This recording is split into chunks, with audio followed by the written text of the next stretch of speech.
C'est peut-être spécifique à Dofus parce qu'effectivement, je ne vois pas d'autres jeux qui soient arrivés à cela. Effectivement, je dirais que c'est du jeu vidéo accessible à tous. C'est très bien dessiné, mais je veux dire au niveau de la qualité graphique de la 3D, etc., c'est pas aussi ambitieux que la plupart des jeux qu'on voit maintenant. Au niveau visuel, moi je dirais qu'ils ont emprunté à pas mal de jeux quand même. Je pense à un jeu comme Little Big Adventure qu'il y avait eu en 94, 95 par là.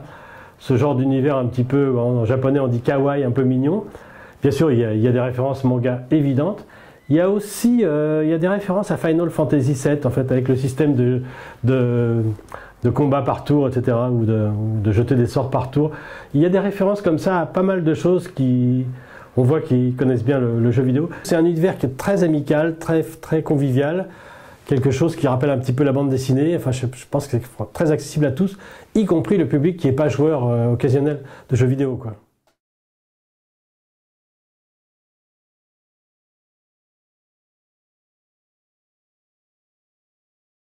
Dofus, on peut très vite, je veux dire 5 minutes après, la personne pratiquement, pour y définir son petit personnage, 5-10 minutes après, il peut commencer à jouer.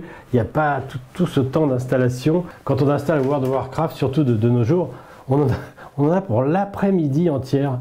On reçoit les CD et puis bon, toutes les mises à jour. Alors que Dofus, quoi, je crois qu'encore aujourd'hui, c'est quoi? C'est 850 mégaoctets. C'est assez facile, on peut se connecter de n'importe où. Au départ, donc, ils ont choisi de développer en Flash. Donc il y avait déjà ce souci d'avoir un outil que n'importe qui puisse jouer très facilement de n'importe où. Dès le lancement en septembre 2004, ils ont fait les premiers niveaux gratuits, quoi. Donc, au départ, l'abonnement en plus c'était pas cher, c'était 5 € par mois. World of Warcraft, dès le départ, il faut s'inscrire, il faut acheter le CD-ROM, il faut payer son abonnement. C'est un investissement. Doom est parti du même principe d'offrir un petit bout gratuit pour appâter le joueur et puis après on passe à la caisse. En fait, ils ont plus pris le modèle de Doom, en fait, et Doom qui dès 92 a fait un carton. C'est eux qui ont été les premiers à prendre ce système, qui est un système très risqué parce que c'est, je veux dire, Roux, enfin les gars Schaffer, etc., les gars d'Ankama, ils savaient pas si ça allait marcher ou pas, et peut-être que les gens n'auraient joué qu'à la partie qui est gratuite. Mais en fait, quand ils l'ont lancé en septembre 2004, ils se sont rendus compte très vite qu'il y avait des abonnements payants. Et je crois que 9 mois après, ils avaient déjà 450 000 abonnés, et dont une grosse partie qui paye et qui fait tourner la baraque, ce qui après a permis de décliner en bande dessinée, etc. Enfin, tous les produits dérivés d'Ankama.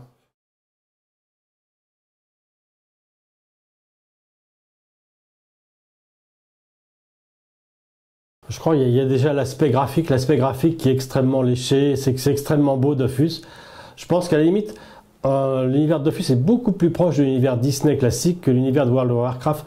World of Warcraft, c'est extrêmement sophistiqué visuellement, les monstres sont fabuleux, les villages, mais c'est autre chose. Et puis peut-être aussi que, je veux dire, de nos jours, racheter une licence Blizzard, ça doit coûter extrêmement cher, alors que bon, Ankama, j'imagine que ça doit être négociable.